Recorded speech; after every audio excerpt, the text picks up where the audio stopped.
No, lo que pedimos es como una opinión acerca de lo que fue Laureano Gómez Como en las todos ideas sus, que conocen su esencia, no solamente en el periodo del mandato, sino en general.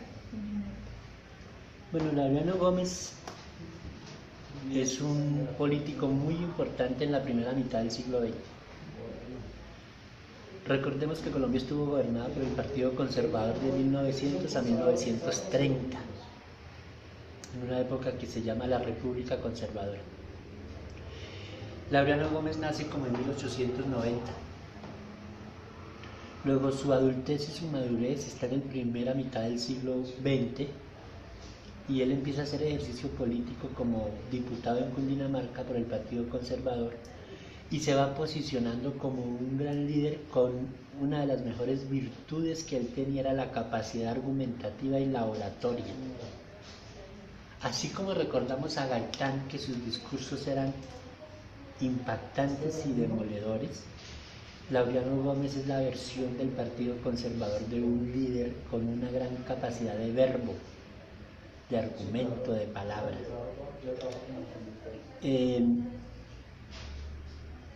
Un carácter impetuoso, un hombre conservador que rápidamente caminó hacia la extrema derecha, especialmente porque él fue embajador en Alemania un tiempo, y en ese tiempo que estuvo en Alemania como diplomático, pues estaba Hitler en el auge del poder. Curiosamente, por esos mismos años también estaba Gaitán en Italia con el dictador Mussolini en el poder. Entonces la influencia en este católico ultraconservador y ultracatólico de la visión de gobierno y de república que Hitler puso es muy impactante, porque recordemos que en el nazismo y en el fascismo lo más complicado es que se pone al ciudadano al servicio de la nación, no al revés, la nación al servicio del ciudadano. Entonces, cuando él vuelve de Europa de representarnos diplomáticamente, no sé si era embajador o sea, un cargo diplomático, pero en Alemania, en Europa, él tiene un gran liderazgo y plantea la posibilidad de que Colombia se vuelva, tengo una visión como corporativista, o sea, una república perfecta, pensando más bien en un poco parecido a las teorías de los últimos años de otro expresidente, Álvaro Uribe, de que el ciudadano disponga de su voluntad de trabajo al servicio de la patria. Es un discurso patriótico, pero que conduce a que el ciudadano se someta a los poderes. Se le dice al ciudadano: es que usted debe hacerlo todo por la patria. La patria se merece todo. Como cuando la Iglesia Católica le dice a uno: es que es mejor ser pobre, porque de los pobres es el reino de los cielos. Entonces mejor manténgase pobre. Pasa aquí lo mismo. El ciudadano debe amar tanto a su patria que debe entregarle todo a la patria. Pero es al revés, es la patria, es la nación la que debe trabajar para el ciudadano. Entonces, fue senador. Sus debates en el Congreso son muy famosos. Por eso recibió algunos apodos impresionantes. El más famoso era el monstruo. Otro le decían el hombre tempestad. Pero el que él siempre lo identificó era el monstruo, porque era muy radical en su argumento y muy contestatario. Es decir, él argumentaba que si había que ser violento para defender al Estado, pues había que ser violento. Y era un hombre supremamente violento en el verbo, en la palabra, muy violento en sus intervenciones en el Senado. Le hizo fuerte oposición al primer gobierno liberal de Alfonso López Pumarejo, que era el papá del presidente Alfonso López Miquelsen. Alfonso López Pumarejo fue 2 veces presidente y obviamente en su primer mandato montó la revolución en marcha, se llamaba su mandato, legalizó los sindicatos, legalizó el Partido Comunista, permitió el derecho a la huelga. Todo eso molestó profundamente a Laureano Gómez, que empezó su lucha por el poder en contra de los liberales. Y los primeros pálpitos de la violencia de hoy, que para mí nació en esa década en esas décadas del 40 y del 50, cuando los líderes conservadores arman a los campesinos conservadores para que asesinen liberales, pues el ideólogo de esa violencia es Laureano Gómez.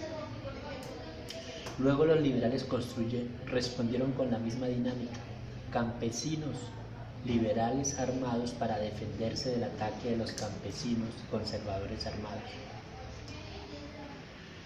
Después de su paso por el Congreso, en 1950 llega al poder, y en el poder pues es cuando pretende, el país está sumido en el 52 años después de la muerte de Gaitán, en esa violencia de la cual es el autor intelectual él. Cuando hablamos de la violencia del 50 al 2000, que luego da surgimiento a las guerrillas liberales y luego a las guerrillas de las FARC, pues el responsable de los inicios de la violencia es Laureano Gómez. Históricamente no hay la menor duda. Laureano Gómez entonces en el poder como presidente significaba un reforzamiento de la violencia y de las teorías fascistas y nazis en esta nación que apenas había tenido 30 años de gobiernos conservadores y algunos pequeños tiempos con gobiernos liberales.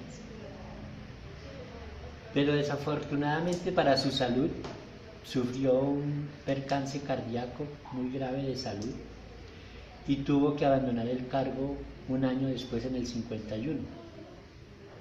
2 años estuvo por fuera del poder. Cuando volvió al poder después de recuperarse, es que los partidos liberal y conservador, casi juntos, determinan dar el golpe de Estado, que en Colombia se llamó un golpe de opinión, porque fueron los civiles, pero la burguesía civil, ¿no? Los Lleras Camargo, Lleras Restrepo, los que le dijeron al comandante militar, que era Rojas Pinilla, que iba a tomar nuevamente el poder del presidente Laureano Gómez, pues que era el presidente legítimo, gústenos o no, era el legítimo. Y entonces Rojas Pinilla da el golpe de Estado y no deja que Laureano Gómez retome el poder. Y sigue el año 53, 54, 55, hasta el 57, en que Rojas está en el poder. Hace una asamblea constituyente, logra posicionarse como político, y los propios que lo subieron al poder, luego en el 10 de mayo del 57 lo bajan del poder como resultado de las grandes manifestaciones estudiantiles y las masacres de estudiantes en la 7ª con 12 y en la Plaza de Santa María. Y Rojas pierde el poder, y esas mismas oligarquías y burguesías que lo subieron le dan el poder a un grupo de militares, al comandante de la Fuerza Aérea, del Ejército, de la Policía, y entonces estos grupos de militares manejan el poder. Pero la dinámica de violencia sigue. Laureano Gómez entonces perdió el poder, pero manejaba la violencia rural en este país. Se fue al exilio a España, donde estaba otro dictador en el poder, Francisco Franco, católico como este. Y en España ya los liberales y conservadores, la burguesía liberal y conservadores, entran en diálogos y firman en una ciudad cerca de Barcelona, España, el pacto que da luz al Frente Nacional. Es una ciudad, un pequeño poblado cerca de Barcelona que se llama Sitges. ¿Y quién firma ese pacto? El jefe liberal Alberto Lleras Camargo y el jefe conservador Laureano Gómez. y entre ellos dos deciden el futuro político de Colombia por los siguientes 16 años que duró el pacto. Todo esto muestra lo que significó la figura política de Laureano Gómez. Es el hijo de una Colombia rural, ultracatólica y ultraconservadora. Es el hijo de una Colombia sumida por el conservatismo como en su oscura Edad Media. Y es un hijo que defiende esa patria en la cual se hizo hombre. Y por eso convoca a los campesinos conservadores a matar liberales, de la mano de la Iglesia Católica. Los sermones de la Iglesia Católica decían que matar a un liberal no era pecado. Entonces, era otra Colombia. Pero esa Colombia hoy, 2017, todavía está negociando un acuerdo de paz con una guerrilla y ejecutando acuerdo de paz con la otra guerrilla. Y en mucho esa violencia rural nació por las ideas de Laureano Gómez. Merece mencionarse su hijo, Laureano Gómez Hurtado. Tuvo varios hijos, pero este fue el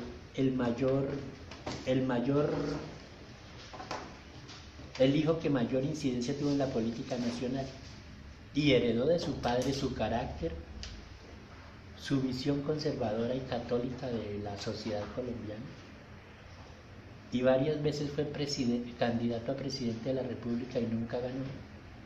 Y en general los colombianos decían que no votaban por él, incluso algunos conservadores, porque debía ser igual de difícil como su padre, porque era como la copia de su padre.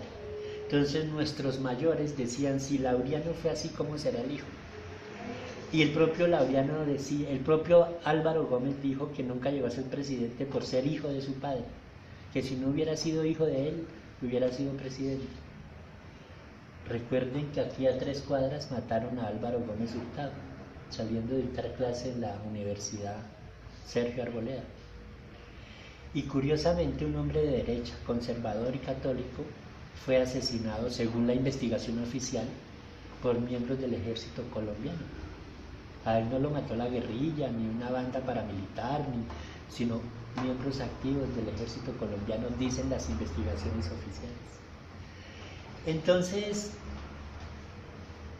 parodiando un poco al propio Laureano, que decía que Dios nos salve de los comunistas, lo que esta patria necesita hoy es que Dios nos salve de los laureanos.